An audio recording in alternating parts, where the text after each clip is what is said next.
Have you ever wondered what makes a war just? It's a heavy question, right? Especially when we see the heartbreaking news from around the world. For centuries, Christians have wrestled with this, trying to figure out how to follow a Prince of Peace in a world full of conflict. This has led to two main paths: pacifism and the theory of just war. Now, pacifism isn't about being a doormat. It's not about naive optimism or thinking if we just wish hard enough, all the bad guys will disappear. Christian pacifism is a radical, active commitment to peacemaking. It's inspired by Jesus' teachings in the Sermon on the Mount, like turn the other cheek and love your enemies. Pacifists believe that violence only creates more violence. They choose to resist evil through nonviolent means, like protests, civil disobedience, and intense diplomacy. Think of figures like Martin Luther King Jr., who used these principles to fight injustice. It takes incredible courage to face down hatred without raising a fist. It's about breaking the cycle of revenge and showing a different way to live. But what if nonviolence isn't enough to stop a terrible evil like a genocide? This is where the just war tradition comes in. And let us be crystal clear. Just war theory is not a checklist to justify going to war. It's the opposite. It's a set of incredibly strict criteria designed to prevent war. It was developed by thinkers like Augustine and Thomas Aquinas, who knew the horrors of war firsthand. They saw it as a tragic last resort, something to be avoided at almost any cost. The whole point is to put the brakes on our human instinct to rush into conflict. So, what are these brakes? The theory is split into two parts. The first is jus ad bellum, which means the right to go to war. This is the really high bar. First, you need a just cause. This isn't about gaining territory or resources.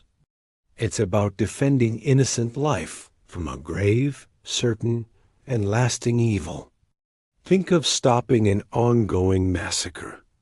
Second, you need right intention. The goal must be to restore peace, not to seek revenge or conquer. This is a heart issue, and it's incredibly hard to judge from the outside. Third, it must be a last resort. Have you exhausted every single other option? Sanctions, diplomacy, negotiations, third-party interventions, everything. If there's still a peaceful way out, even a slim one, war isn't just. Fourth, it needs to be declared by a legitimate authority. This is to prevent rogue groups or warlords from starting their own private wars. It's about public accountability. Fifth, there must be a reasonable chance of success. You can't send your people into a hopeless slaughter, even for a good cause. That just creates more suffering. And finally, the good you hope to achieve must outweigh the immense evil that war will unleash. This is called proportionality. You have to ask, will this war create more problems than it solves? Will the destruction, the loss of life, the refugees, the broken economies be worth it? It's a terrifying calculation to make. As you can see, getting a yes to all of these is nearly impossible. And that's the point. Just war theory is designed to make leaders hesitate, to force them to count the cost, and to push them back to the negotiating table again and again. But let's say, in a very rare case, A war meets all those criteria. That's when the second part kicks in. Jus in bello, or justice in war. This governs how the war is fought. There are two main rules here. The first is discrimination. You must distinguish between combatants and non-combatants. Attacking civilians, hospitals, schools, or places of worship is strictly forbidden. The goal is to disarm the enemy, not to terrorize the population. This is why things like carpet bombing or targeting civilian infrastructure are considered war crimes. The second rule is proportionality again, but this time on the battlefield. The force you use should be no more than what's necessary to achieve your military objective. If you can take out a tank with a specific missile, you don't level the entire city block it's in. This is about limiting the damage, even in the midst of chaos. When we look at real-world conflicts, it becomes painfully clear how rarely these standards are met. We see wars started for reasons other than defending the innocent. We see civilians targeted deliberately. We see destruction that is completely out of proportion to any military goal. We see peace talks abandoned too quickly. It's tragic. It shows us that whether you're a pacifist or a just war advocate, the goal is the same: peace.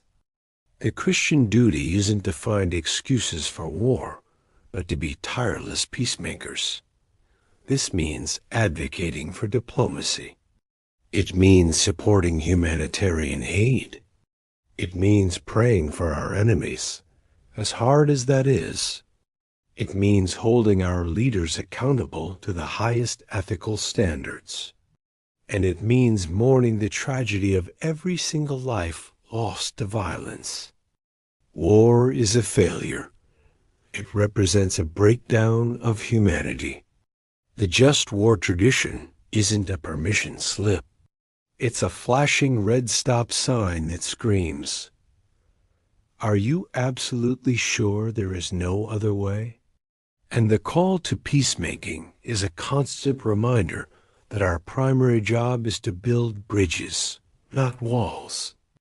It has to heal brokenness and reflect the love of a God who desires shalom, a complete, holistic peace for all of creation. Let's work and pray for that peace, a world where these tragic choices are no longer necessary. Thanks for watching.